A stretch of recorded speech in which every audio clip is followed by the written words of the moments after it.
आज स्टार्ट करते हैं क्लास 10 साइंस बुक का chapter number 1 that is chemical reaction and equation. This is a one short video.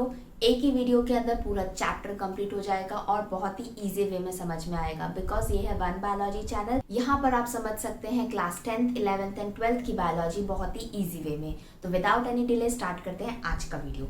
सबसे पहले बात करते हैं आपके जो चैप्टर का नाम है उसका क्या नाम है, केमिकल रिएक्शन एंड इक्वेशन।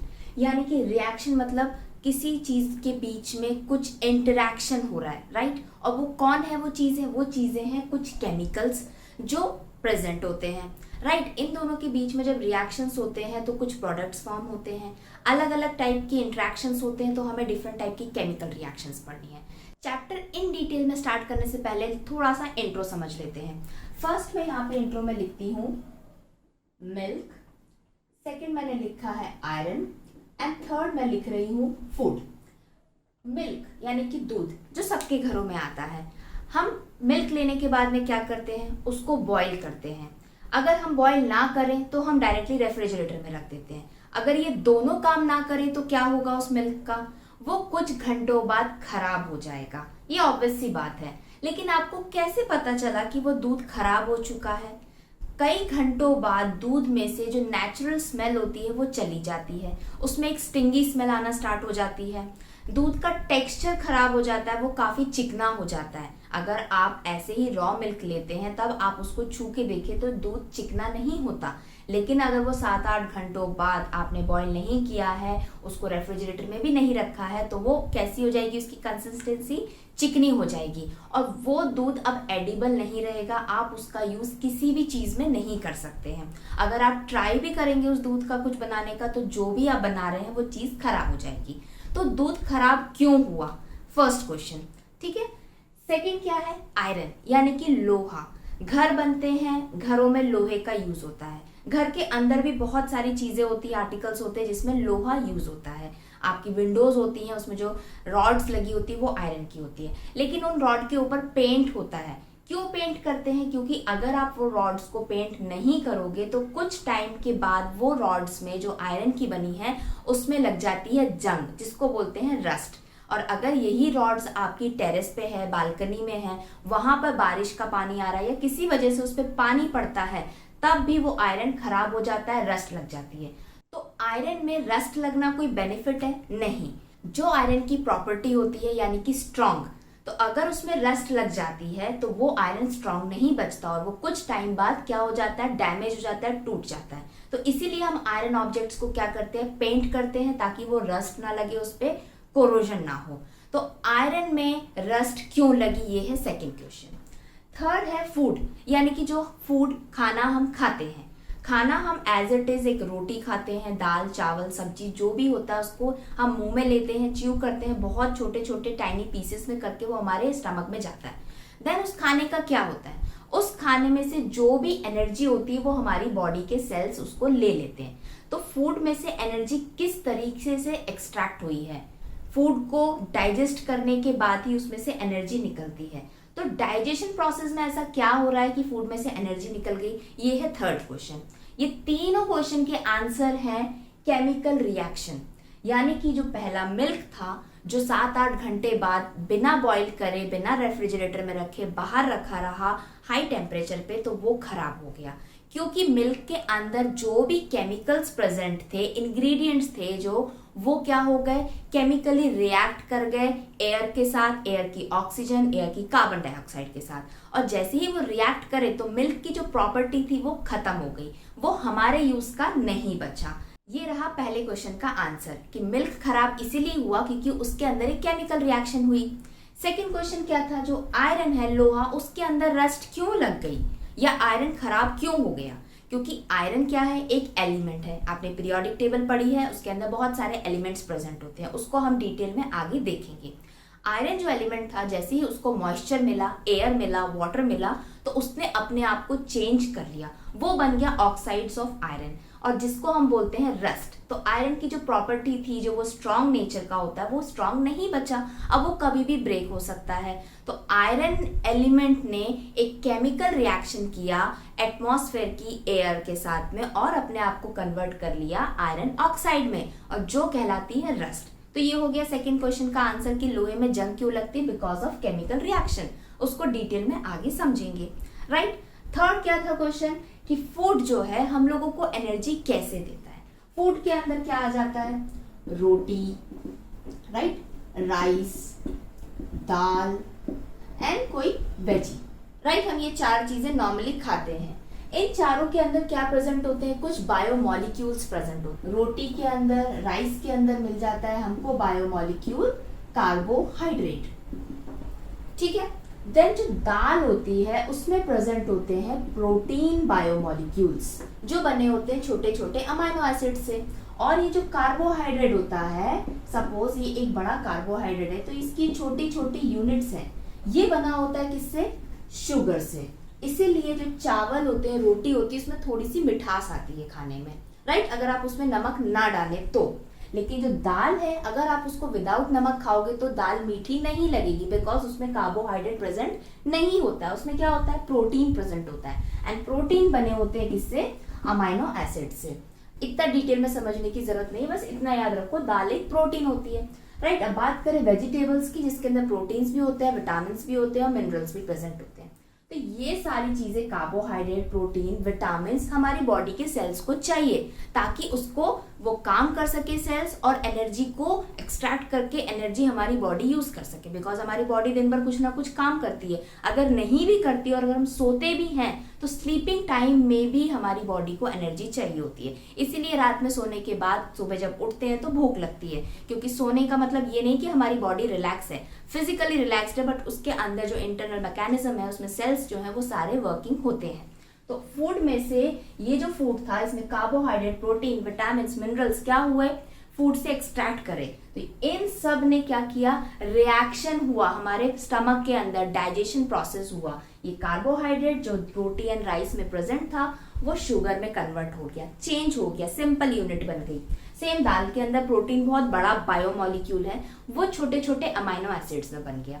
जैसे ही ये शुगर अमाइनो एसिड्स बन जाते हैं हमारे स्टमक में, तब क्या होता है, ये जो अगर बॉडी है एक ह्यूमन बीइंग की, ये बॉडी किससे बनी होती है, ऑर्गन से बनी होती है। ऑर्गन किससे बना होता है, ऑर्गन बना होता है टिश्यू से। टिश्यू किससे बने होते हैं, सेल्स से। तो एक जो सेल होता है उसमें जो न्यूक्लियस प्रेजेंट होता है और जो साइटोप्लाज्म एरिया होता है, यहाँ पर ही ये सारे मॉलिक्यूल्स का यूज होता है, प्रोसेस होता है। देन इस सेल के अंदर एनर्जी निकल के आती है जिसको बोलते हैं एटीपी, एडिनोसाइन ट्राइफॉस्फेट। और यही सेल पूरी जो एटीपी एनर्जी होती है पूरी बॉडी को प्रोवाइड करता है। तो हमारी बॉडी के अंदर मिलियंस ऑफ सेल्स होते हैं, तो बहुत सारी एटीपी बनती है। तो यहाँ पे क्लियर हो गया। तो कैसे फूड में से एनर्जी को हमने एक्सट्रैक्ट किया, by the process of chemical reaction. इसीलिए यहाँ पे केमिकल रिएक्शन को पढ़ना है। यहाँ पर एक लास्ट एग्जाम्पल से हम समझते हैं कैसा। एक हो गया एप्पल, राइट, ये हो गया एप्पल। अब ये एप्पल जब आप मार्केट से लेके आए हो, ओके, आप उस समय खा सकते हो, नेक्स्ट डे, तीसरे चौथे दिन भी खा सकते हो अगर आपने रेफ्रिजरेटर में रखा है, या पांचवें दिन भी अगर ठंडी का मौसम है तो भी आप इसको कंज्यूम कर सकते हो। लेकिन अगर मैं ये बोलूं कि ये एप्पल 20 डेज बाद बाहर ही रखा है, रेफ्रिजरेटर में नहीं रखा है, तो क्या होगा इस एप्पल का। ये एप्पल का सबसे पहले तो शेप ही चेंज हो जाएगा, काफी श्रिंक हो जाएगा ये एप्पल। श्रिंक के साथ में क्या हो जाएगा, इसके अंदर का भी कलर चेंज हो जाएगा जब आप इसको कट करोगे। इसको आप स्मेल करके देखोगे तो इसमें से स्मेल भी आएगी। तो इसमें चेंजेस कैसे हुए, एक हुआ इसका फिजिकल चेंज, जो आपको बाहर से पता चल जाएगा। जो रेड एप्पल था उसका कलर ब्राउनिश हो जाएगा, उसको छू के देखोगे तो काफी सॉफ्ट हो जाएगा, पिलपिला हो जाएगा, राइट। सेकेंड है कैसा, अंदर जब कट करोगे तो उसका टेस्ट बहुत ज्यादा खराब हो जाएगा एप्पल का, वो आपके खाने लायक नहीं बचता। तो क्यों नहीं बचता खाने लायक, वो एप्पल 20 दिन में ऐसा क्या हो गया उस एप्पल में जो फिजिकली केमिकली पूरा चेंज हो गया। उसके अंदर हो गई क्या, एक केमिकल रिएक्शन। और ये केमिकल रिएक्शन क्यों हुई, क्योंकि एप्पल के अंदर कुछ चीजें प्रेजेंट थी, वो आपस में इंटरेक्ट तो कर रही थी, साथ ही साथ वो बाहर के एनवायरनमेंट में भी इंटरेक्ट करने लगी, जिसकी वजह से उसने अपनी प्रॉपर्टी को खो दिया पूरी तरीके से। अब वो कंज्यूम करने लायक नहीं बचा। तो फिजिकल प्रॉपर्टीज को हमें यहाँ पर नहीं पढ़ना है, हम लोगों को पढ़ना है कैसे केमिकली। तो हम लोगों को यहाँ पढ़ना है कैसे केमिकली इस एप्पल ने अपने आप को चेंज किया, कुछ रिएक्शंस कैसे हुई इसके अंदर, और उन्हीं रिएक्शन को इन डिटेल में समझना है, केमिकल रिएक्शन एंड इक्वेशन को। तो हमारी एनसीईआरटी बुक के अंदर केमिकल रिएक्शन का सबसे फर्स्ट एग्जाम्पल देके रखा है, magnesium react with oxygen to form magnesium oxide, right. तो यहाँ पर मैंने एक रिएक्शन को रिटन फॉर्म में लिख दिया है कि मैग्नीशियम ऑक्सीजन के साथ में रिएक्ट कर रहा है एंड वो क्या बना रहा है, मैग्नीशियम ऑक्साइड बना रहा है। तो यहाँ पे समझने वाली बात ये है कि ये जो मैग्नीशियम है ये क्या है, ये ऑक्सीजन है ये क्या है, और ये जो मैग्नीशियम ऑक्साइड बना है ये क्या है। सबसे पहले हम जानते हैं जो दोनों के बीच में इंटरेक्शन हुआ है, रिएक्शन हुई है, वो क्या चीज है। आपने पढ़ी है periodic table, right. Periodic table के अंदर हम क्या पढ़ते हैं, पीरियोडिक टेबल में हम पढ़ते हैं एलिमेंट्स के बारे में, राइट। एलिमेंट्स क्या होते हैं, एलिमेंट्स वो होते हैं, एलिमेंट्स को समझते हैं बहुत ही सिंपल वे में। देखो, एक ये होता है एटम, राइट। केमिस्ट्री में हम इसको बोलते हैं एटम, बायोलॉजी में हम बोलते हैं इसको एक सेल। तो ये एक सिंपल यूनिट ही है, सेल जैसे एक सिंपल यूनिट होती है, एटम भी एक सबसे सिंपलेस्ट यूनिट होगी। ये एटम के अंदर प्रेजेंट होता है न्यूक्लियस, और इसके अंदर प्रेजेंट होते हैं क्या, प्रोटॉन्स, और इसके न्यूक्लियस के बाहर प्रेजेंट होते हैं इलेक्ट्रॉन्स एंड न्यूट्रॉन्स। फाइन, अब ये वन एटम है, राइट।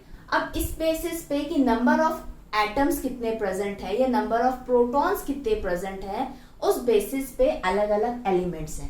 पीरियोडिक टेबल के अंदर जैसे एलिमेंट्स है hydrogen, helium, lithium, beryllium, boron, carbon, इस तरीके के बहुत सारे एलिमेंट्स प्रेजेंट हैं। तो ये क्या है, ये एलिमेंट कुछ नहीं है, इनके अंदर प्रेजेंट है क्या, एटम, और जितना जितना इनका नंबर है आगे इसमें दे रखा होगा, जैसे हाइड्रोजन का 1, हीलियम का 2, लिथियम का 3, बेरिलियम का 4, तो उनके अंदर उतने प्रोटॉन्स प्रेजेंट होते हैं, राइट। तो ये पीरियोडिक टेबल के अंदर इन एलिमेंट्स को अरेंज किया गया बेस्ड अपॉन देयर कुछ प्रॉपर्टीज के बेसिस पे, ठीक है। अब ये जो एलिमेंट्स है ये क्या करते हैं, as it is periodic table के अंदर नहीं प्रेजेंट है, ये अर्थ पे प्रेजेंट हैं, और ये आपस में रिएक्ट करते हैं, और अगर नहीं करते हैं तो हम केमिस्ट्री लैब में जाकर इनको रिएक्ट करवाते हैं, ताकि क्या रिजल्ट आएगा वो हम चेक करना चाहते हैं। तो यही पीरियोडिक टेबल के एलिमेंट्स को हम लोगों को क्या कराना है, रिएक्ट करवाना है। एक एलिमेंट एक के साथ रिएक्ट कर सकता है, एक एलिमेंट 5 के साथ भी रिएक्ट कर सकता है, ठीक है। तो जब ये एलिमेंट्स आपस में रिएक्ट करते हैं तो क्या हो जाती है, केमिकल रिएक्शन, और उस केमिकल रिएक्शन को हम इस तरीके से लिख सकते हैं। लेकिन जैसे सपोज मैंने यहाँ पे Le लिखा है, इसका फुल फॉर्म क्या होता है, लिथियम होता है, लेकिन हम लिथियम को Leb डिनोट करते हैं। उसी तरीके से जो बुक में मैग्नीशियम लिखा है इसको हम डिनोट करते हैं कैसे, Mg से, ऑक्सीजन को डिनोट करते हैं O2 से, एंड उसके बाद जो प्रोडक्ट बनेगा वो हम बाद में देखेंगे। तो ये मैग्नीशियम ऑक्सीजन के साथ में रिएक्ट किया, मैं पूरी लाइन भी लिख सकती हूँ या मैं सिंबल भी यहाँ पर लिख सकती हूँ। तो जब हम सिंबल्स का यूज करते हैं लिखने के लिए तब हम क्या बोलते हैं उसको, इक्वेशन। तो यहाँ मैग्नीशियम ने रिएक्ट किया तो यहाँ पे मैं लिख दूंगी प्लस, क्योंकि ये दोनों इंटरेक्ट कर रहे हैं। करने के बाद में क्या हुआ, इंटरेक्शन के बाद में इन्होंने बनाया कुछ प्रोडक्ट, और वो प्रोडक्ट क्या था, MgO, मैग्नीशियम ऑक्साइड को लिखते हैं MgO। अब यहाँ पे समझने वाली बात ये है कि मैग्नीशियम ऑक्सीजन के साथ में कैसे रिएक्ट किया। देखो, मैग्नीशियम एक एलिमेंट है, राइट। अगर वो एक एलिमेंट है तो उसके अंदर कुछ एटम्स प्रेजेंट होंगे, ठीक है। ऑक्सीजन एक एलिमेंट है तो उसके अंदर भी कुछ एटम्स प्रेजेंट होंगे। तो ये एटम्स क्या होते हैं, एक दूसरे से अटैच होते हैं by the means of bond, ठीक है। तो जब मैग्नीशियम ऑक्सीजन के साथ में रिएक्ट करेगा तो क्या होगा, ये एक दूसरे के साथ में अंदर के एटम्स न्यू बॉन्ड्स को बनाएंगे, पुराने बॉन्ड्स को ब्रेक करेंगे। तो by breaking of bond between the atoms and by making new bonds with the other atoms of the other element, इस तरीके से क्या हो जाती है, केमिकल रिएक्शन होती है की। तो यहाँ पर ये एरो जो बना है इसके लेफ्ट साइड वाले पार्ट को बोलते हैं LHS, लेफ्ट हैंड साइड, और एरो के राइट वाले पार्ट को बोलते हैं RHS, यानी कि राइट हैंड साइड। तो LHS की साइड में क्या होते हैं, रिएक्टेंट्स होते हैं जो आपस में रिएक्ट कर रहे हैं एलिमेंट्स, और जब रिएक्शन के बाद में क्या बनता है, प्रोडक्ट बनता है। तो RHS में क्या प्रेजेंट होता है, प्रोडक्ट। तो यहाँ मैं लिख देती हूँ, ये हो गए रिएक्टेंट्स, और मैग्नीशियम ऑक्साइड क्या हो गया, प्रोडक्ट। और यहाँ पर ये हो गई एक केमिकल इक्वेशन, राइट, क्योंकि यहाँ पे क्या हमने क्या यूज करे हैं, पूरा ऑक्सीजन नहीं लिखा है, उसका हमने यहाँ पर सिंबल लिखा है। अब ये एरो की बात करते हैं, ये एरो क्या बता रहा है, रिएक्टेंट किस तरफ जा रहे हैं, प्रोडक्ट की तरफ में जा रहे हैं। ये वन साइडेड एरो है, फॉरवर्ड जा रहा है, तो यानी कि रिएक्टेंट ऑलवेज क्या बनाएंगे, प्रोडक्ट बनाएंगे। ऐसा नहीं है कि हमेशा एरो राइट साइड जाता है, प्रोडक्ट की साइड जाता है। समटाइम्स कुछ एरोज जो ऐसे होते हैं बैक साइड भी जाते हैं, वो रिएक्शंस कहलाती हैं रिवर्स रिएक्शन, और जो रिएक्शन प्रोडक्ट की तरफ जाती है उनको बोलते हैं फॉरवर्ड रिएक्शन। अब आप सोचोगे कि रिवर्स क्यों जाएगी, ऐसी बहुत सी चीजें होती हैं जो प्रोडक्ट बनने के बाद में रिवर्सिबल रिएक्शंस भी शो करती हैं। तो यहाँ पर बस इतना समझो कि सपोज ये मिल्क रखा हुआ है, कुछ घंटे बाद अगर ये खराब हो गया है तो इसका स्ट्रक्चर थोड़ा कर्ड लाइक हो जाता है, दही जैसा बन जाता है। तो क्या आप दही से दोबारा मिल्क बना सकते हो, नहीं बना सकते। तो ये हमेशा रिएक्शन कैसी हो जाएगी, फॉरवर्ड होगी, कभी रिवर्स रिएक्शन नहीं हो सकती। दूध से दही बन सकता है, दही से दूध नहीं बन सकता।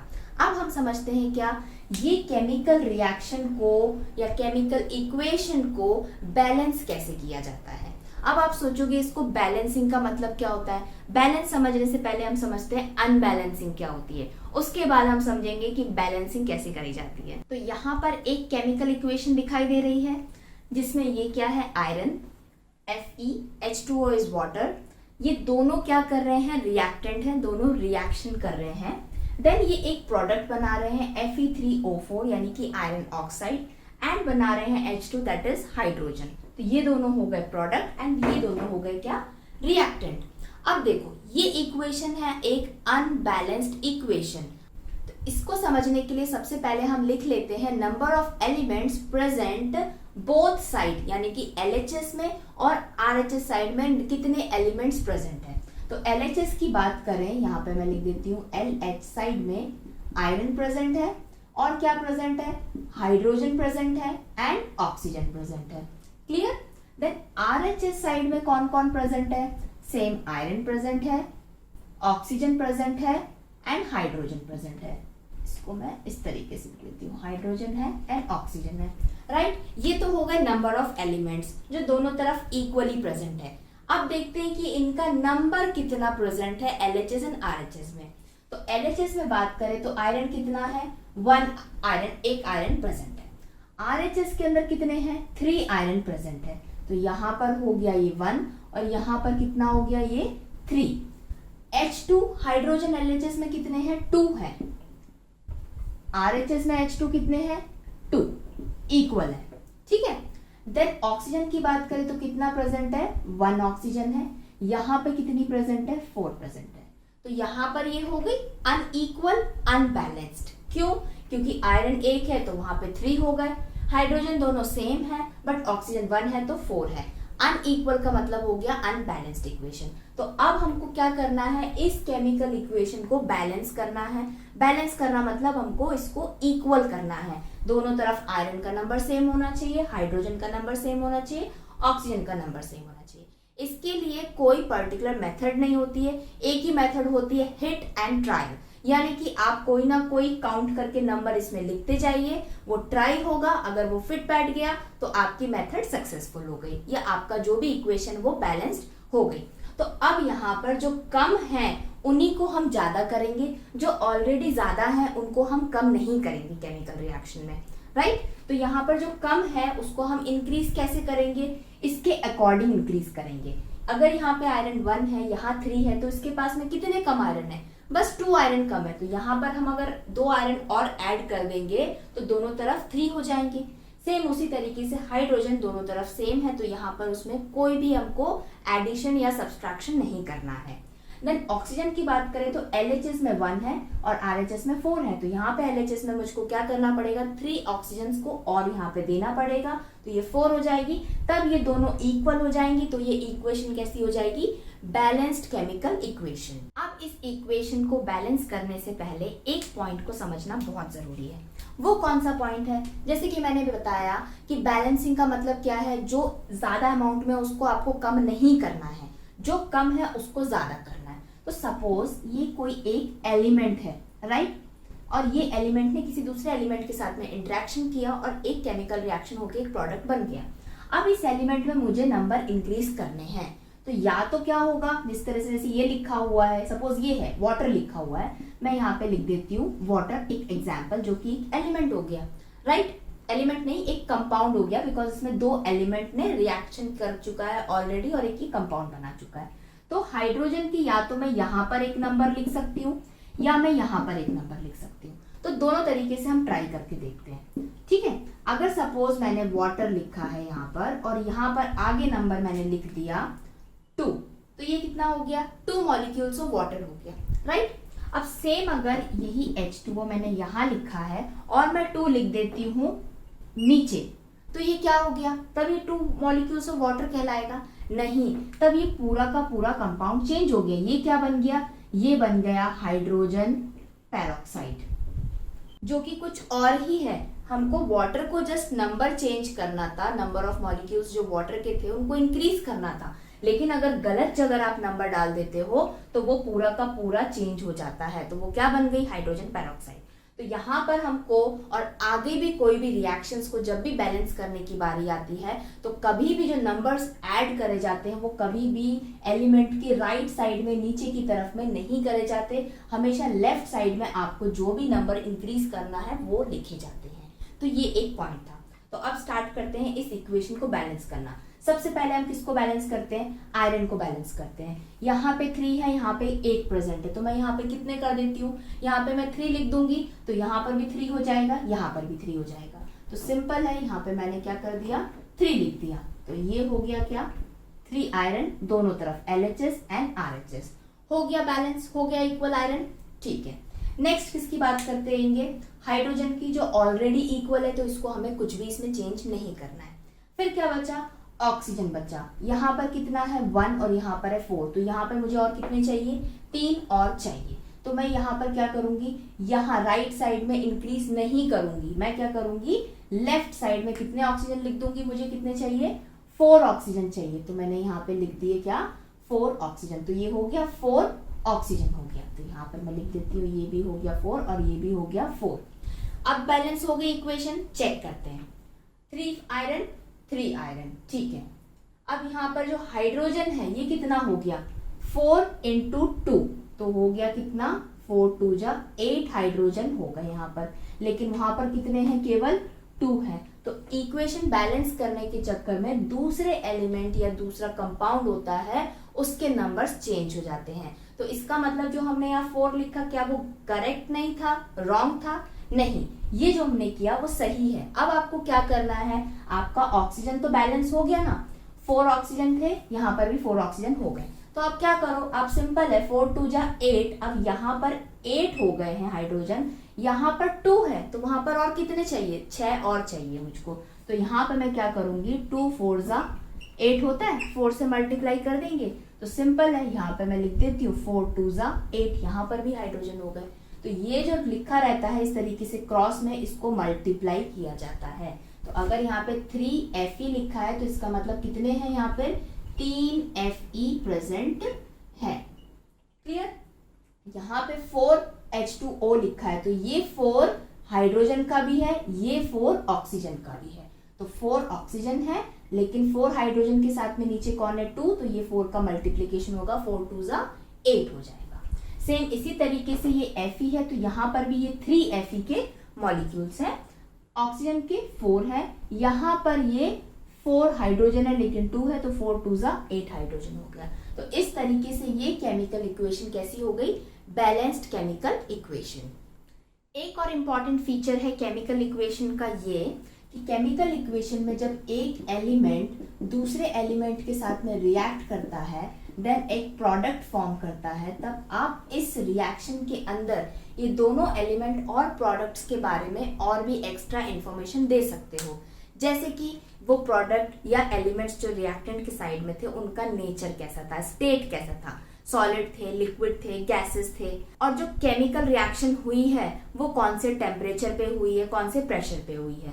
ये सब क्यों बताना जरूरी है? बिकॉज जो केमिकल रिएक्शंस होती हैं वो नेचर में तो होती ही हैं, लेकिन लैब्स के अंदर भी अपनी मर्जी से करी जाती हैं। तो जब आपने लैब में कोई एक्सपेरिमेंट किया है तो उसके अंदर कोई केमिकल रिएक्शन हुई होगी, तो आपको उसकी सारी कंडीशंस मेंशन करना जरूरी है कि आपने क्या क्या रिएक्टेंट्स लिए थे, क्या प्रोडक्ट बना, उस समय टेम्परेचर क्या था, प्रेशर क्या था, जो रिएक्टेंट्स थे उनका स्टेट क्या था, सॉलिड था, लिक्विड था या गैसेस था। तो यहाँ पर मैं लिख देती हूँ जो ये एलिमेंट्स होते हैं इनके आगे अगर S लिख देते हैं तो ये डिनोट हो जाता है क्या, सॉलिड स्टेट में है। अगर यहाँ पे L लिख देते हैं स्मॉल तो ये हो जाता है क्या, लिक्विड स्टेट होता है, राइट। और अगर AQ लिखा जाता है तो इसका मतलब क्या हो जाता है, एक्वस स्टेट होता है, यानी कि कोई सॉलिड लिक्विड के अंदर डिसॉल्व है तो उस स्टेट को बोलते हैं एक्वस। तो ये रिएक्टेंट जो है वो सॉलिड भी हो सकते हैं, लिक्विड भी हो सकते हैं, एक्वस भी हो सकते हैं। सेम उसी तरीके से जो प्रोडक्ट्स होते हैं वो भी सॉलिड भी हो सकते हैं, लिक्विड एंड एक्वस हो सकते हैं। लेकिन हमें कहाँ बताना होता है, जो भी प्रोडक्ट या एलिमेंट्स रिएक्टेंट साइड लिखे होते हैं उसकी राइट साइड के अंदर 2 ब्रैकेट के अंदर आपको वो लिखना होता है, ठीक है। अब दूसरा पॉइंट ये कि ये कौन से टेम्परेचर पे हुई है या प्रेशर पे हुई है, अगर मेंशन करना है तो आप ये एरो के ऊपर लिख सकते हो ATM, यानी कि इसका इतना एटमॉस्फेयर था, राइट। टेम्परेचर डिग्री में लिख सकते हैं। और साथ ही साथ जैसे कि सनलाइट में कोई रिएक्शन हो, जैसे कि फोटोसिंथेसिस कार्बन डाइऑक्साइड वाटर के साथ मिलती है इन द प्रेजेंस ऑफ सनलाइट, और क्लोरोफिल प्रेजेंट होता है तो ग्लूकोज फॉर्म होता है, ऑक्सीजन फॉर्म होता है, तो आप वहां पर वो भी लिखते हैं। तो वो सारी इंफॉर्मेशन कहाँ होती है, एरो के ऊपर होती है। अगर ये केमिकल रिएक्शन नहीं हो पा रही थी या काफी स्लो थी तो इसमें हम कुछ और चीजें ऐड करते हैं जिनको कैटलिस्ट बोलते हैं। कुछ केमिकल्स होते हैं वो इस रिएक्शन को फास्ट कर देते हैं। कोई रिएक्शन को होने में 5 मिनट लगते हैं, कैटलिस्ट ऐड कर दो तो वो कुछ सेकंड्स में हो जाती है। तो वो कैटलिस्ट के नाम हम यहाँ पर लिखते हैं। कैटलिस्ट क्या होते हैं, यही एलिमेंट्स होते हैं जो किसी दूसरे रिएक्शन में एज ए कैटलिस्ट का काम करते हैं। अगर किसी और के साथ में रिएक्ट करते हैं तो वो रिएक्टेंट का काम भी करते हैं। तो यहाँ पर एक और पॉइंट क्या हो जाएगा, कैटलिस्ट भी आप यहाँ पर लिख सकते हो जब वो रिएक्शन में कैटलिस्ट का यूज होता है। अब हम क्या देखते हैं, डिफरेंट टाइप की केमिकल रिएक्शंस। अब डिफरेंट टाइप की केमिकल रिएक्शंस क्यों है, देखो रिएक्टेंट है, कौन है, एलिमेंट्स है। केवल एक एलिमेंट प्रेजेंट है, नहीं, बहुत सारे एलिमेंट्स प्रेजेंट है पीरियोडिक टेबल में और सबकी अलग अलग प्रॉपर्टीज है। तो अलग अलग प्रॉपर्टीज के एलिमेंट्स आपस में इंटरेक्ट करेंगे तो अलग अलग टाइप की रिएक्शंस होंगी। कैसे, अगर ये 2 एलिमेंट जुड़ते हैं तो ये कंबाइन हो गए तो वो कॉम्बिनेशन रिएक्शन हो गई। अगर एक एलिमेंट या एक रिएक्टेंट अपने आप को ब्रेक कर रहा है, जैसे कि न्यूक्लियर फिजन होता है, तो वो भी एक केमिकल रिएक्शन हुई। उसमें एक रिएक्टेंट ने बहुत सारे प्रोडक्ट रिलीज कर दिए, तो वो कैसी रिएक्शन हो गई, डीकॉम्पोजिशन रिएक्शन, यानी कि जो रिएक्टेंट था वो डीकम्पोज हो गया, टूट गया। कभी कभी क्या होता है, जो एलिमेंट्स होते हैं ये एक एलिमेंट नहीं होता। जैसे कि सपोज यहाँ पे लिखा मैंने आयरन, तो ये एक एलिमेंट है, लेकिन अगर मैं लिख दूं Fe2O3 तो ये क्या हो गया, आयरन ने ऑक्सीजन के साथ पहले ही कुछ रिएक्शन करके एक नया कंपाउंड बना दिया। अगर ये किसी दूसरे एलिमेंट के साथ में रिएक्ट करेगा तो क्या होता है, आयरन किसी के साथ चला गया, ऑक्सीजन किसी के साथ में चला गया, तो ये क्या हो जाती है, डिस्प्लेसमेंट रिएक्शन होती है, राइट। सपोज मैं यहाँ पे लिख देती हूँ, एक ये स्टूडेंट 1 है और ये स्टूडेंट 2 है, ये दोनों क्या है, फ्रेंड्स हैं, ठीक है। अब ये दोनों फ्रेंड्स किसी दूसरे फ्रेंड्स के पेयर के साथ मिल रहे हैं, ये हो गया स्टूडेंट 3 और ये हो जाएगा क्या, स्टूडेंट 4, ये इनका एक ग्रुप है। जब ये खड़े हुए हैं तो ऑब्वियसली बात तो करेंगे, स्टूडेंट्स हैं, स्कूल में प्रेजेंट है या बाहर कहीं मिल रहे हैं सेम स्कूल के, तो ये क्या कर रहे हैं, इंटरेक्ट कर रहे हैं। जैसे कि ये केमिकल्स क्या करते हैं, इंटरेक्ट, केमिकली रिएक्ट करते हैं। तो अब क्या हुआ, ऐसा तो नहीं है ना कि ये स्टूडेंट 1 स्टूडेंट 2 से ही बात करेगा, स्टूडेंट 1 स्टूडेंट 3 से भी बात कर सकता है, स्टूडेंट 1 स्टूडेंट 4 से भी बात कर सकता है। तो जब ये स्टूडेंट 1 ने स्टूडेंट 3 से बात करी तो उसको ज्यादा अच्छा लगा, तो उसने बोला कि स्टूडेंट 2 को कि मैं स्टूडेंट 3 के पास, तो 2 ने बोला कि ठीक है तो मैं स्टूडेंट 4 के पास में बात कर लेता हूँ। तो इस तरीके से क्या हुआ, उनका पेयर थोड़ा सा चेंज हो गया। अब क्या हो गया, ये 1 ने किसके साथ पेयर बना लिया, 3 के साथ पेयर बना लिया, ठीक है। और ये जो 2 था इसने किसके साथ पेयर बना लिया, 4 ने पेयर बना लिया। इन दोनों ने इंटरेक्शन किया था, केमिकल रिएक्शन हो गई थी, ठीक है। तो यहाँ पर क्या हुआ, स्टूडेंट 1 ने स्टूडेंट 2 को स्टूडेंट 3 से रिप्लेस कर दिया, यहाँ पे 1 की पोजीशन तो एज इट इज है, यहाँ पे 2 होना था तो कौन आ गया, 3 आ गया। यहाँ पे 4 की पोजीशन तो एज इट इज है बट 3 की जगह 2 आ गया, तो कौन डिस्प्लेस हो गए, 2 ने डिस्प्लेस कर दिया 3 को, या यहाँ पर 3 को डिस्प्लेस कर दिया 2 को। तो ये कैसी रिएक्शन हो गई, एक डिस्प्लेसमेंट रिएक्शन, एक जगह से दूसरी जगह वो चली गए। फिर आती है कैसी, डबल डिस्प्लेसमेंट रिएक्शन। और फाइनली हमको पढ़ना है ऑक्सीडेशन एंड रिडक्शन रिएक्शन। तो इन डिटेल में अब इन सब रिएक्शंस को समझते हैं। तो फर्स्ट टाइप की केमिकल रिएक्शन है कॉम्बिनेशन रिएक्शन। जैसे कि मैंने यहाँ पे इसके 3 एग्जाम्पल्स लिखे हुए हैं। तीनों एग्जाम्पल को हम समझते हैं कैसे। कॉम्बिनेशन रिएक्शन इस टाइप की रिएक्शंस होती हैं when 2 or more reactants or compound or substances react to form only one product। यानी कि जैसे कि ये फर्स्ट रिएक्शन है, इसमें रिएक्टेंट कितना है 1 2, लेकिन प्रोडक्ट कितना बना ओनली 1। सेकेंड के अंदर 1 2 रिएक्टेंट है लेफ्ट हैंड साइड में, प्रोडक्ट कितना बना ओनली 1। थर्ड रिएक्शन में 2 रिएक्टेंट्स हैं एंड प्रोडक्ट क्या है 1। जब कोई भी 2 सब्सटेंसेस रिएक्ट करने के बाद में एक ही प्रोडक्ट बनाते हैं तो ऐसे रिएक्शन को क्या बोलते हैं, कॉम्बिनेशन रिएक्शन बोलते हैं। इसका फर्स्ट एग्जांपल क्या दे रखा है बुक के अंदर, क्विकलाइम यानी कि calcium oxide when react with water, इसको हम डिनोट करते हैं H2O, और वो क्या फॉर्म करते हैं, कैल्शियम हाइड्रोक्साइड। यानी कि ये कैल्शियम ये वाटर के साथ में रिएक्ट करके बनाता है कैल्शियम हाइड्रोक्साइड, प्लस डेल्टा मतलब यहाँ पर क्या है, हीट रिलीज करता है वो। ठीक है, तो प्रोडक्ट क्या बना एक। अब यहाँ पर हम नंबर चेक कर लेते हैं एलिमेंट्स के। LHS में कैल्शियम ओनली 1 है, RHS में 1 है। ऑक्सीजन कितना है 1 यहाँ पर है और यहाँ पर 2 है। LHS में तो 2 ऑक्सीजन है, यहाँ पर कितने प्रेजेंट है, ये रहा ऑक्सीजन और इसके तरफ आसपास में है ओनली 1 ब्रैकेट और बाहर लिखा है 2, तो ये 2O का भी है, ये 2H का भी है, तो 2 ऑक्सीजन प्रेजेंट है, वो भी इक्वल हो गया। देन यहाँ पर क्या प्रेजेंट है, हाइड्रोजन 2H, 2 हाइड्रोजन प्रेजेंट है, 2 हाइड्रोजन। तो ये हो गई बैलेंस्ड केमिकल इक्वेशन जो कि type of a combination reaction है। कैल्शियम ऑक्साइड या quicklime when react with water to form one product that is calcium hydroxide with release of energy in the form of heat. Clear. Second example से पहले हम इनका state भी लिखते हैं, यानी कि जो इसके स्टेट थे एलिमेंट्स के वो कैसे हैं। कैल्शियम ऑक्साइड या क्विकलाइम सॉलिड स्टेट में प्रेजेंट है, वाटर कौन सी स्टेट में है, लिक्विड में है।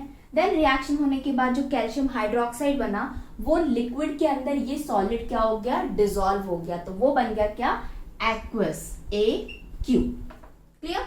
अब सेकेंड वाला एग्जाम्पल क्या है, carbon when react with oxygen, तो कार्बन को हम लिखते हैं C, react with O2 oxygen के साथ में, तो क्या फॉर्म किया उसने, कार्बन डाइऑक्साइड। और ये तो बहुत सिंपल सी बात है, जो कार्बन होता है वो सॉलिड फॉर्म में होता है, ऑक्सीजन गैस फॉर्म में होती है एंड कार्बन डाइऑक्साइड भी गैस फॉर्म में होती है। तो 2 एलिमेंट ने, कार्बन एंड ऑक्सीजन ने मिलके एक कंपाउंड बनाया दैट इज कार्बन डाइऑक्साइड, इसीलिए ये एक कॉम्बिनेशन रिएक्शन है।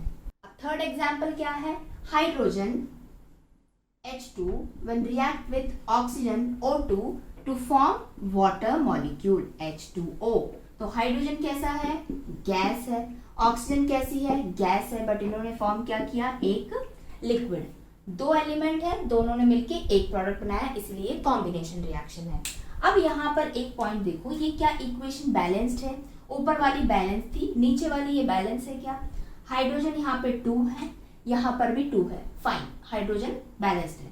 ऑक्सीजन 2 है, लेकिन यहाँ पर ऑक्सीजन कितने हैं, ओनली 1 है, तो यहाँ पर भी मुझको क्या करना पड़ेगा, मैं नंबर्स को ऐड करूंगी, यहाँ से मैं ऑक्सीजन को कम नहीं करूंगी। तो सिंपल सी बात है, मैं अगर यहाँ 2 लिखूंगी तो वह हाइड्रोजन पेरोक्साइड बन जाएगा, इसलिए ऑलवेज नंबर हम आगे लिखते हैं। तो ये 2 ऑक्सीजन हो गई, 2 ऑक्सीजन हो गई। लेकिन बैलेंसिंग के चक्कर में क्या हुआ, ये जो हाइड्रोजन थी 2 × 2 4 हो गई, कोई प्रॉब्लम नहीं है। यहाँ पे 4 है, यहाँ पर 2 है, यहाँ पर भी मैं 2 लिख देती हूँ, तो 2 2 जा 4 हाइड्रोजन हो गई, 4 हाइड्रोजन, 2 ऑक्सीजन बैलेंस हो गई केमिकल इक्वेशन। अब यहाँ पर देखना है क्या, जो फर्स्ट इक्वेशन थी केमिकल, इसमें रिलीज क्या हुई थी, हीट। हीट क्या है, it's a type of energy. जब कोई भी रिएक्शन में, केमिकल रिएक्शन में एनर्जी रिलीज होती है इन द फॉर्म ऑफ हीट, तो ऐसे रिएक्शंस को बोलते हैं एक्सोथर्मिक केमिकल रिएक्शन बिकॉज यहाँ पे टू रिएक्टेंट है, वो रिएक्ट कर रहे हैं। एक्सो मतलब बाहर, थर्मिक मतलब हीट, तो हीट यहाँ पर बाहर रिलीज हो रही है, प्रोडक्ट बनने के बाद रिलीज एनवायरमेंट में हो रही है, और केमिकल्स तो वो है ही, इसलिए इसको एक्सोथर्मिक केमिकल रिएक्शन बोलते हैं। एक्सोथर्मिक केमिकल रिएक्शन का केवल यही एग्जाम्पल नहीं है, आपको अगर कोई भी बुक में, केमिस्ट्री बुक में, साइंस बुक में एक केमिकल इक्वेशन दिखाई देती है और प्रोडक्ट साइड में हीट का साइन दिखाई देता है या हीट लिखा रहता है, तो वो होती है एक्सोथर्मिक रिएक्शन। लेकिन कभी कभी यहाँ पर भी टेम्परेचर लिखा जाता है, जैसे कि मैंने पहले बताया था, अगर वो केमिकल रिएक्शन टेम्परेचर की प्रेजेंस में हो रही है, तब क्या ऐसी रिएक्शन को हम एक्सोथर्मिक बोलेंगे? नहीं, वो थर्मिक तो हो गई, फाइन, कि उसने रिएक्शन होने के लिए हीट की जरूरत पड़ी, लेकिन एक्सो उसने रिलीज नहीं करी। यहाँ पर हीट क्या होती है? यूज हो जाती है, इस रिएक्शन में नहीं। लेकिन अगर कोई दूसरी ऐसी केमिकल इक्वेशन है जिसके अंदर रिएक्टेंट तो जब रिएक्ट कर रहे हैं और एरो के ऊपर टेम्परेचर लिखा हुआ है, हीट लिखी हुई है, तो इसका मतलब वो रिएक्टेंट को रिएक्ट करने के लिए हीट की रिक्वायरमेंट होती है, तो वो एनर्जी को यूज करते हैं। लेकिन यहाँ पर उसने हीट एनर्जी को रिलीज किया है, इसलिए वो एक्सोथर्मिक रिएक्शन कहलाती है। सेकेंड टाइप की केमिकल रिएक्शन होती है डीकॉम्पोजिशन रिएक्शन, यानी कि कोई एक सब्सटेंस है जो कि डीकम्पोज होता है, ब्रेक होता है, तो उसके बाद जो प्रोडक्ट्स बनते हैं, तो इस टाइप की केमिकल रिएक्शन को बोलते हैं डीकम्पोजिशन रिएक्शन। और उसके 3 एग्जाम्पल्स हमको आपकी अकॉर्डिंग बुक समझने हैं। पहला एग्जाम्पल क्या है? कैल्शियम कार्बोनेट यानी कि लाइमस्टोन, जिसको हम लिखते हैं CaCO3, calcium carbonate. In the presence of heat चाहिए इसको, ये ब्रेक होगा किसमें? क्विकलाइन यानी कि calcium oxide and carbon dioxide में। तो यहाँ पर एक रिएक्टेंट 2 प्रोडक्ट में डिवाइड हो गया या कन्वर्ट हो गया, लेकिन इसको कन्वर्ट होने के लिए क्या यूज किया इसने? हीट एनर्जी को यूज किया। तो डीकॉम्पोजिशन फर्स्ट रिएक्शन के अंदर हीट एनर्जी यूज हुई, तभी ये ब्रेक हो पाया। अब इनका स्टेट देख लेते हैं। यहाँ पे जो कैल्शियम कार्बोनेट होता है वो होता है सॉलिड स्टेट में, क्विकलाइन भी होता है सॉलिड स्टेट में, एंड कार्बन डाइऑक्साइड होती है गैसियस फॉर्म में। क्लियर यहाँ तक? सेकेंड एग्जाम्पल क्या है? Lead nitrate. लेड को लिखते हैं Pb एंड नाइट्रेट होता है NO3 twice. Clear? In the presence of heat एक reactant that is lead nitrate convert हो जाएगा लेड ऑक्साइड में, यानी कि PbO, नाइट्रोजन डाइऑक्साइड में NO2 एंड ऑक्सीजन में O2। अब इक्वेशन को बैलेंस करते हैं। फर्स्ट इक्वेशन को अगर देखें तो यहाँ पर कैल्शियम 1 है लेफ्ट हैंड साइड में, राइट हैंड साइड में भी 1 कैल्शियम प्रेजेंट है, बैलेंस्ड है। CO3 इसके अंदर कार्बन प्रेजेंट है, कार्बन कितना है? ओनली 1 कार्बन है। यहाँ पर देखें तो ओनली 1 कार्बन प्रेजेंट है, बैलेंस है। ऑक्सीजन कितने हैं यहाँ पे? 3 ऑक्सीजन है, 3O, तो यहाँ पर हो गया 1 ऑक्सीजन और ये हो गया 2। तो ये इक्वेशन कैसी है? बैलेंस्ड केमिकल इक्वेशन, और जो कि एक डीकम्पोजिशन रिएक्शन है। सेकंड के अंदर जो लेड नाइट्रेट है, यहाँ पर जो Pb लेड है वो 1 है, यहाँ पर भी 1 है, बैलेंस्ड। लेकिन यहाँ पर नाइट्रोजन कितना है? 2, ये जो 2 है N के साथ भी है 2, 3O के साथ भी है, तो यहाँ पर N है 2, लेकिन यहाँ पर N कितना है? ओनली 1। तो मैं यहाँ पे क्या करूंगी? यहाँ पर भी मैं 2N लिख दूंगी, तो ये दोनों क्या हो गए? बैलेंस हो गए, नाइट्रोजन LHS में भी RHS में भी। अब ऑक्सीजन यहाँ पे 3 है और ये 2, तो 2 3 जा कितना हो जाएगा? 6। यहाँ पे 6 ऑक्सीजन है LHS में, लेकिन RHS में कितने ऑक्सीजन है? 1, ये 2 हो गया, और ये इसके साथ में मिलके क्या हो जाएगा? 2 2 जा 4, इसको मिला के 5, और ये 6 7 हो गए। तो यहाँ पर 6 है और यहाँ पर 7 है, तो अगेन मुझको यहाँ पर क्या करना पड़ेगा? एक ऑक्सीजन को बढ़ाना पड़ेगा। तो मैं यहाँ पर क्या कर देती हूँ? लिख देती हूँ 2। तो अब कितना हो जाएगा? 3 2 जा 6, 6 2 जा 12 ऑक्सीजन हो गए। तो यहाँ पे 2 Pb हो गया, ऑक्सीजन भी 12 हो गए हैं, लेकिन यहाँ पे 1 Pb है। फिर हमें एक एक एलिमेंट को फिर चेक करना पड़ेगा। तो मैं क्या करूंगी? यहाँ 2 Pb है, तो मैं यहाँ पर 2 PbO लिख दूंगी। तो क्या हो गया? यहाँ पर भी 2 Pb हो गए, यहाँ पर भी 2 लेड हो गए। अब 2 नाइट्रोजन हो गई यहाँ पर, और ये यहाँ पे 2 है, तो 2 2 जा 4 नाइट्रोजन हो गई। तो यहाँ पर कितनी नाइट्रोजन है, केवल 2 नाइट्रोजन है, लेकिन यहाँ पर कितनी हो चुकी है, 2 2 जा 4 हो गई है। तो फिर से मैं इसको चेंज कर दूंगी, क्या कर दूंगी मैं, 4 नाइट्रोजन। अब नाइट्रोजन मेरी बैलेंस हो गई है, पी भी बैलेंस हो गया, नाइट्रोजन भी बैलेंस हो गई 4, तो 4 नाइट्रोजन। लेकिन अब ऑक्सीजन कितना हो गया, 4 2 जा 8, 8 2 10 और ये 10 2 12 हो गया। अब इधर चेक करते हैं, 3 2 जा 6 एंड 6 2 जा 12, तो ऑक्सीजन भी कैसी हो गई, बैलेंस हो गई। इस तरीके से ये chemical equation that is a decomposition reaction भी बैलेंस हो गई। और इसको भी हीट की जरूरत पड़ी लेड नाइट्रेट को ब्रेक करके lead oxide, nitrogen dioxide and oxygen form करने में। थर्ड रिएक्शन को देखते हैं, कौन सी, सिल्वर क्लोराइड यानी कि AgCl। AgCl in the presence of sunlight convert हो जाएगा किसमें, सिल्वर में Ag एंड क्लोरीन में दैट इज Cl2। क्लियर। तो AgCl जो है वो सॉलिड फॉर्म में प्रेजेंट होता है, जो सिल्वर होता है वो अगेन सॉलिड होता है, जो क्लोरीन होता है उसका नेचर कैसा होता है, गैसियस नेचर होता है, क्लोरीन एक गैस होती है। तो यहाँ पे सिल्वर क्लोराइड को सनलाइट की जरूरत पड़ी डीकम्पोजिशन रिएक्शन के लिए, लेड नाइट्रेट को और कैल्शियम कार्बोनेट को हीट की जरूरत पड़ी। तो डीकम्पोजिशन रिएक्शंस ऐसी रिएक्शंस होती हैं जिनको कोई ना कोई टाइप ऑफ एनर्जी चाहिए रिएक्शन को कंप्लीट करने के लिए। जैसे कि ये दो रिएक्शंस को हीट एनर्जी चाहिए थी, थर्ड रिएक्शन को लाइट एनर्जी चाहिए थी। तो decomposition reaction uses light energy, heat energy and sometime electricity to perform a complete decomposition reaction. तो डीकम्पोजिशन रिएक्शन ये टाइप की एनर्जी को यूज कर रहा है अपने आप को कंप्लीट कराने के लिए, तो उसने एनर्जी को रिलीज नहीं किया, एनर्जी को यूज किया। इसीलिए डीकम्पोजिशन रिएक्शन को दूसरा नाम दिया जाता है एंडोथर्मिक रिएक्शन। एंडो मतलब होता है इन, यहाँ पर सब रिएक्शंस के अंदर heat energy, light energy in हो रही है, रिएक्टेंट्स के पास में आ रही है रिएक्शन होने के लिए।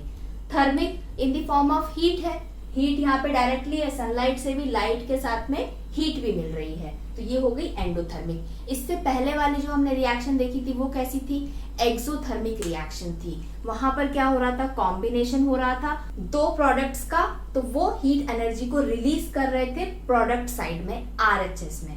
लेकिन यहाँ पर एंडोथर्मिक रिएक्शन के अंदर रिएक्टेंट्स हीट एनर्जी को यूज, तो ये एक बिग डिफरेंस है। जब कॉम्बिनेशन रिएक्शन होती है, दो चीजों का कॉम्बिनेशन होता है, और जब प्रोडक्ट बनता है तो RHS में अगर एनर्जी रिलीज हो रही है तो वो एक्सोथर्मिक है। लेकिन जब दो रिएक्टेंट रिएक्ट करते वक्त एनर्जी को यूज कर रहे हैं, इन कर रहे हैं, तो वो एंडोथर्मिक रिएक्शन होता है। अब यहाँ पर बहुत ही simple third type of chemical reaction को समझते हैं, जो कि होती है डिस्प्लेसमेंट रिएक्शन। डिस्प्लेसमेंट यानी कि किसी की पर्टिकुलर प्लेस थी, उसकी वो प्लेस चेंज हो जाती है एक रिएक्शन में। तो कौन पार्टिसिपेट करता है रिएक्शन में, एलिमेंट्स पार्टिसिपेट करते, तो वो एलिमेंट की जो जगह थी उसकी जगह पर कोई दूसरा एलिमेंट आ जाता है, और जो एलिमेंट जाता है वो किसी दूसरे की जगह ले लेता है। तो फर्स्ट एग्जांपल इसमें क्या देखे रखा है, आयरन जो कि सॉलिड फॉर्म में है, कॉपर सल्फेट CuSO4 जो एक्वस फॉर्म में है। जब ये दोनों रिएक्टेंट LHS साइड में है, रिएक्ट करते हैं केमिकल रिएक्शन में, तो इन्होंने क्या किया, जो प्रोडक्ट फॉर्म हुआ iron sulphate and copper solid form हुआ। तो क्या था, कॉपर सल्फेट था एक्वस फेज में, लेकिन अब एक्वस फेज के अंदर कौन आ गया है, आयरन सल्फेट आ गया है। तो यहाँ पर इस कॉपर की पोजीशन किसने चेंज कर दी, आयरन ने ले ली यहाँ पे प्रोडक्ट में आके। तो डिस्प्लेसमेंट हुआ किसका, कॉपर डिस्प्लेस हो गया, आयरन उसकी जगह पर आ गया। ऐसा क्यों हुआ, ऐसा इसलिए हुआ, जो पीरियोडिक टेबल होती है उसमें सारे एलिमेंट्स प्रेजेंट होते हैं, उन एलिमेंट्स को इसी तरीके से ऑर्डर में रखा जाता है उनकी रिएक्टिविटी के बेसिस पे। और भी सारी बेसिस होते हैं, बट अगर हम बात करें रिएक्टिविटी की, तो जो एलिमेंट ज्यादा रिएक्टिव होगा वो दूसरे एलिमेंट को साइड कर देगा। तो यहाँ पे रिएक्टेंट साइड में एक आयरन था और एक कॉपर था, और सल्फेट एक एक्वस सॉल्यूशन था। तो आयरन कॉपर से ज्यादा रिएक्टिव है, इसलिए उसने कॉपर को साइड कर दिया और अपनी जगह आकर यहाँ पर बैठ गया, तो वो बन गया क्या, फेरस सल्फेट। सेम अगर हम सेकेंड एग्जाम्पल देखें तो जिंक सॉलिड फॉर्म में है, नेक्स्ट एक्वस फॉर्म में क्या है, कॉपर सल्फेट, अगेन एक सोल्यूशन है जिसके अंदर क्या है, कॉपर ऐड किया गया, जो कि सॉलिड फॉर्म था, सल्फेट लिक्विड था, तो वो एक्वस बन गया। लेकिन जब रिएक्शन होने के बाद जो प्रोडक्ट फॉर्म हुआ वो क्या हुआ, जिंक सल्फेट। तो यहाँ पे फिर से कॉपर को किसने डिस्प्लेस कर दिया, जिंक ने डिस्प्लेस कर दिया और जिंक सल्फेट बन गया। क्यों डिस्प्लेस कर दिया, बिकॉज जिंक कॉपर से ज्यादा रिएक्टिव है और कॉपर साइड हो गया सॉलिड फॉर्म के अंदर। तो ये हो गई कैसी reaction, displacement reaction. Fourth type की केमिकल रिएक्शन होती है डबल डिस्प्लेसमेंट रिएक्शन। जैसे कि डिस्प्लेसमेंट रिएक्शन आपको समझ में आ गई, एलिमेंट दूसरे एलिमेंट को डिस्प्लेस कर देता है, रिप्लेस कर देता है। क्यों, क्योंकि वो ज्यादा रिएक्टिव होता है। डबल डिस्प्लेसमेंट में क्या होता है, रिएक्टेंट साइड में, एलएचएस साइड में जब दो रिएक्टेंट पार्टिसिपेट करते हैं एक केमिकल रिएक्शन के अंदर, तो ये दोनों क्या करते हैं, ये हो गया एक रिएक्टेंट, ये हो गया एक रिएक्टेंट, ठीक है। तो एक रिएक्टेंट है लेकिन इसमें एलिमेंट्स कितने प्रेजेंट है, दो सब्सटेंस प्रेजेंट है, तब जाके ये एक रिएक्टेंट बना। एक हो गया Na2 और दूसरा हो गया ये सल्फेट। तो ये हो गया क्या, सोडियम सल्फेट, ठीक है। अब इसने रिएक्ट किया दूसरे रिएक्टेंट के साथ में R2 एंड R1। जो R2 रिएक्टेंट है वो क्या है, अगेन दो सब्सटेंस से बना हुआ है, एक है बैरियम, दूसरा है क्लोरीन। तो ये दोनों मिलके क्या बन गए, बैरियम क्लोराइड, क्लियर। अब ये जो है ये sodium sulphate and barium chloride कैसे हैं, एक टेस्ट ट्यूब के अंदर प्रेजेंट है, एक्वस फेज में है, यानी कि सोडियम सॉल्ट, सल्फेट लिक्विड में डिसॉल्व हो गया तो सोडियम सल्फेट बन गया। बैरियम सॉल्ट सॉलिड फॉर्म में है, क्लोराइड सोल्यूशन के अंदर डिसॉल्व हो गया तो ये एक एक्वस सोल्यूशन बन गया, क्लियर। तो दो रिएक्टेंट हो गए लेकिन सब्सटेंस कितने हैं, चार हैं।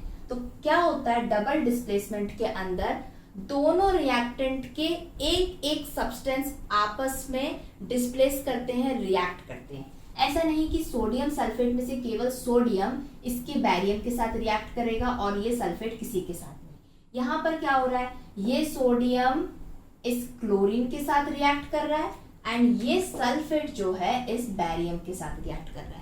तो एक रिएक्टेंट के दोनों सब्सटेंस दूसरे रिएक्टेंट के दोनों सब्सटेंस के साथ में रिएक्ट करके प्रोडक्ट बनाते हैं दो अलग अलग। तो ऐसे रिएक्शंस को बोलते हैं डबल डिस्प्लेसमेंट, क्योंकि यहाँ पर भी दोनों डिस्प्लेस हुए, यहाँ पर भी दोनों डिस्प्लेस हुए। तो डिस्प्लेस होने के बाद में क्या बनाया, बैरियम सल्फेट जो कि सॉलिड है, सॉलिड नहीं होता है, ये एक लिक्विड के अंदर सॉलिड फॉर्म में प्रेजेंट होता है बैरियम सल्फेट। इसका मतलब जो टेस्ट ट्यूब था जहां पे लिक्विड प्रेजेंट था, यहाँ पे बैरियम क्या हो जाता है, सॉलिड फॉर्म में आ जाता है, ये डिसॉल्व नहीं होता। जब कोई सब्सटेंस एक्वस सॉल्यूशन में डिसॉल्व नहीं होता केमिकल रिएक्शन होने के बाद में, तो वो क्या कहलाता है, प्रेसिपिटेट कहलाता है। तो यहाँ पे बैरियम सल्फेट क्या है, एक प्रेसिपिटेट है।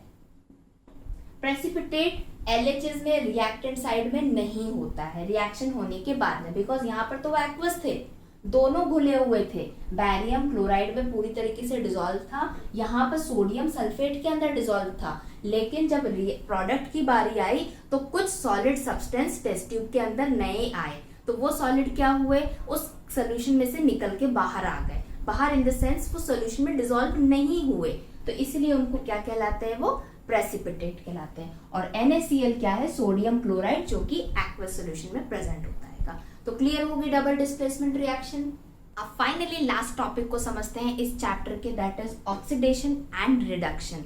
सबसे पहले देखो, कोई चीज ऐड हो रही है और कोई चीज निकल के बाहर आ रही है, तो जब ऐड होती है उसको बोलते हैं ऑक्सीडेशन, जब कोई चीज निकल के जा रही है, कम हो रही है, तो उसको बोलते हैं रिडक्शन, क्योंकि रिड्यूस हो रहा है। अब यहाँ पे कौन ऐड हो रहा है और कौन रिड्यूस हो रहा है, तो यहाँ पर केवल एक चीज ऐड हो रही है, उसको बोलते हैं क्या, ऑक्सीजन।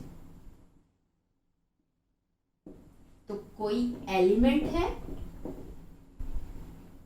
जब उसमें ऑक्सीजन ऐड हो जाती है, रिएक्शन होता है, तो क्या हो जाता है, जो भी फॉर्म होगा एलिमेंट प्लस ऑक्सीजन, तो ऐसी रिएक्शन को बोलते हैं क्या, ऑक्सीडेशन रिएक्शन। लेकिन वही दूसरी ओर जब कोई एक एलिमेंट है, उसमें से ऑक्सीजन निकलती है, रिड्यूस हो रही है, बाहर जा रही है, तो बाहर जाने के लिए पहले एलिमेंट के पास में ऑक्सीजन होना चाहिए, तो ये एलिमेंट के पास में ऑलरेडी ऑक्सीजन प्रेजेंट होती है, और जब केमिकल रिएक्शन होता है, इसको हीट मिलती है, टेम्परेचर मिलता है, लाइट मिलता है, जो भी है, उसके वजह से क्या होता है, ये एलिमेंट अलग हो जाता है और ये रिलीज कर देता है किसको, ऑक्सीजन को। तो यहाँ पर क्या हो रहा है, ये जो एलिमेंट है रिएक्टेंट साइड में, ये एलिमेंट रिड्यूस हो रहा है रिडक्शन रिएक्शन में। यहाँ पर ये एलिमेंट को ऑक्सीजन मिल रही है, तो ये क्या हो रहा है, ऑक्सीडाइज हो रहा है। अब यहाँ पर एक बात समझ लो, ऑक्सीडेशन और रिडक्शन के अंदर जो भी रिएक्शन होती है, हम हमेशा बात करते हैं एक केमिकल इक्वेशन की रिएक्टेंट साइड की, कभी भी प्रोडक्ट साइड की बात नहीं कर रहे हैं। तो यहाँ पे एलिमेंट के पास ऑक्सीजन थी, उसकी कम हो गई तो रिडक्शन, यहाँ पर एलिमेंट के पास में ऑक्सीजन उसको मिल गई तो क्या हो गया, वो ऑक्सीडेशन। अब इसके एग्जाम्पल्स को समझते हैं। तो पहला एग्जाम्पल है कॉपर एंड ऑक्सीजन का, यानी कि एक ये कॉपर है, इसने रिएक्ट किया ऑक्सीजन के साथ में, तो ये एलिमेंट रिएक्टेंट साइड में है, इसके पास में ऑक्सीजन आई है, तो ये क्या बन जाएगा, कॉपर ऑक्साइड। क्लियर।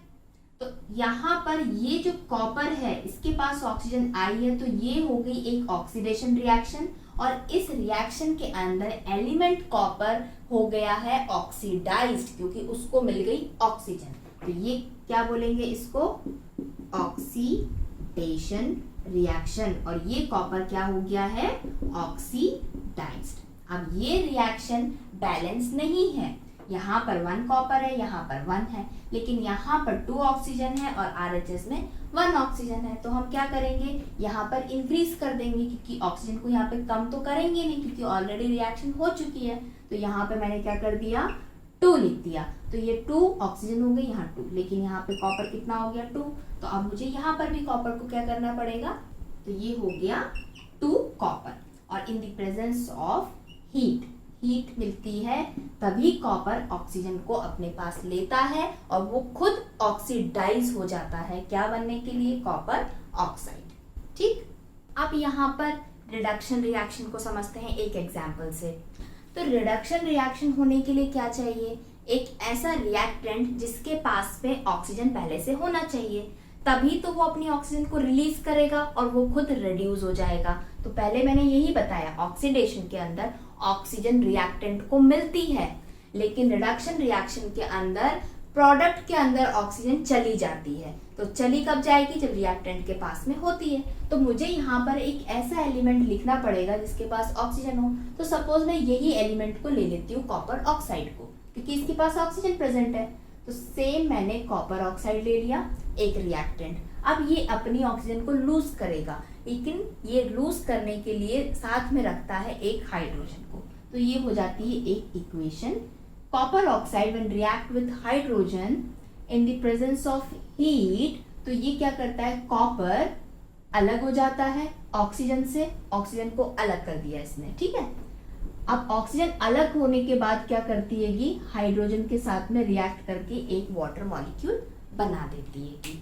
तो इस रिएक्शन में क्या हुआ, रिएक्टेंट के पास ऑक्सीजन तो थी, लेकिन उसने हीट आते ही, हाइड्रोजन आते ही ऑक्सीजन को रिलीज कर दिया। अब वो बात की बात है कि वो ऑक्सीजन ने हाइड्रोजन के साथ में रिएक्शन कर लिया, कॉपर ने तो नहीं पकड़ा ना, कॉपर ने तो छोड़ दिया ना ऑक्सीजन को। तो यहाँ पर कॉपर क्या हो गया, रिड्यूस हो गया। क्या हो गया, रिड्यूस हो गया, क्योंकि उसके पास जो था वो चला गया, वो क्या था, ऑक्सीजन।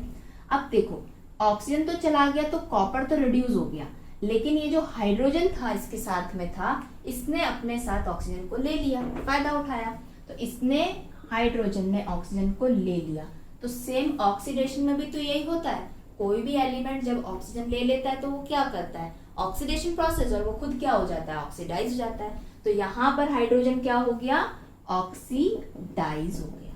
तो एक ही रिएक्शन के अंदर ऑक्सीडेशन भी हुआ, रिडक्शन भी हुआ। तो ऐसे रिएक्शन को हम क्या बोलते हैं, ऑक्सीडेशन रिडक्शन रिएक्शन।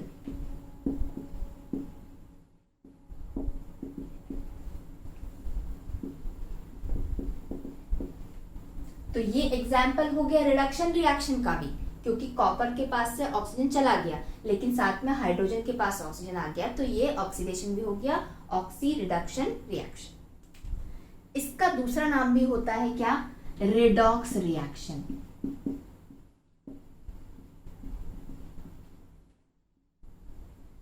RE से हो गया रिडक्शन और ऑक्स से हो गया क्या, ऑक्सीडेशन। तो दोनों रिएक्शन एक ही रिएक्शन में हो रही है। अब इसका दूसरा example, when zinc oxide, clear, zinc oxide react with carbon, तो ये क्या बना लेता है, जिंक प्लस कार्बन मोनोऑक्साइड। क्यों, क्योंकि ये रिएक्टेंट था जिंक ऑक्साइड, इसने अपने ऑक्सीजन को डोनेट कर दिया, दे दिया, तो ये हो गया क्या, रिड्यूस, जिंक ऑक्साइड हो गया रिड्यूस टू जिंक, और यहाँ कार्बन के पास में क्या आ गई, ऑक्सीजन, तो ये बन गया कार्बन मोनोऑक्साइड। तो यहाँ पर ये हो गया रिडक्शन और इसके पास क्या हो गया, ऑक्सीडेशन रिएक्शन। थर्ड एग्जाम्पल होता है magnesium oxide when react with hydrogen chloride, magnesium का Mn, ऑक्साइड का O, when react with hydrogen chloride HCl, ये रिएक्शन फॉर्म करती है magnesium chloride, water and chlorine, MnCl2 plus water plus chloride. तो ये हो गई कैसी रिएक्शन, एक रेडॉक्स रिएक्शन, जो कि कंप्लीटली अनबैलेंस्ड इक्वेशन है। कैसे, देखो Mn जो है मैग्नीशियम, वो यहाँ पर कितना है 1, इधर कितना है 1, ठीक है। ऑक्सीजन लेफ्ट हैंड साइड में कितना है 1, लेकिन राइट हैंड साइड में कितना है 1, तो ये भी बैलेंस हो गया। लेकिन हाइड्रोजन कितना है LHS में 1 और RHS में कितना है 2, तो मैं यहाँ पर 2 लिख सकती हूँ, तो 2 हो गया, इधर भी H और यहाँ पर भी हो गया 2, तो ये लिटिल बिट बैलेंस्ड हो गई। अब बात करते हैं क्लोरीन की, LHS में हो गया 2 क्लोरीन, RHS में कितना है, यहाँ पे 2 क्लोरीन, यहाँ पर 2 क्लोरीन, तो टोटल हो गए RHS में 4 और यहाँ पर है 2।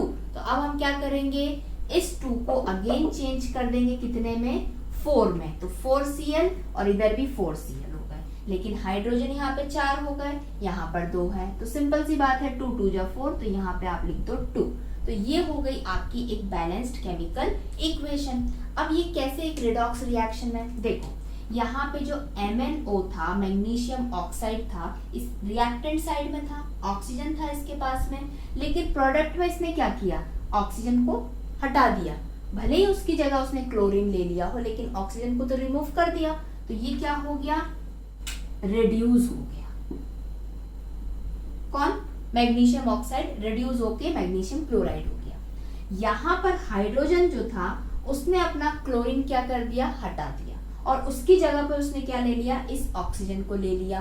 तो अब यहाँ सोचोगे आपकी यहाँ क्लोरीन हटा है, तो उसके बेसिस पे कोई नाम क्यों नहीं है, ऑक्सीडेशन एंड रिडक्शन रिएक्शन हमेशा ऑक्सीजन एंड हाइड्रोजन के बेसिस पे ही नाम रखे जाते हैं। क्लोरीन आएगा या सल्फर आए, क्लोरीन जाए, सल्फर जाए, सोडियम जाए, बोरोन जाए, कोई भी जाए या कोई भी एलिमेंट आए, एक्सेप्ट ऑक्सीजन और हाइड्रोजन को छोड़ के हम उन रिएक्शंस के नाम नहीं देते हैं। हम केवल oxidation reaction, reduction reaction oxygen and hydrogen के बेसिस पे रखते हैं। तो यहाँ पर हाइड्रोजन ने क्या किया, HCl के हाइड्रोजन ने क्लोरीन को रिमूव करके ऑक्सीजन को ले लिया, तो ये हाइड्रोक्लोरिक एसिड के अंदर हाइड्रोजन क्या हो गया, ऑक्सीडाइज हो गया। तो एक ही रिएक्शन में ऑक्सीडेशन भी हुआ, रिडक्शन भी हुआ, तो ये हो गई एक रेडॉक्स रिएक्शन। आई होप आज का ये वीडियो आपको समझ में आया होगा, पसंद आया होगा। अगर ये वीडियो आपको समझ में आया है, अच्छा लगा है, तो इस वीडियो को लाइक करें, जितना हो सकता है अपने फ्रेंड्स के साथ में शेयर करें, और हाँ, इस चैनल यानी कि वन बायोलॉजी को सब्सक्राइब करें अगर आप चाहते हैं 10th क्लास की साइंस बुक को बहुत ही ईजी वे में समझना मेरे साथ।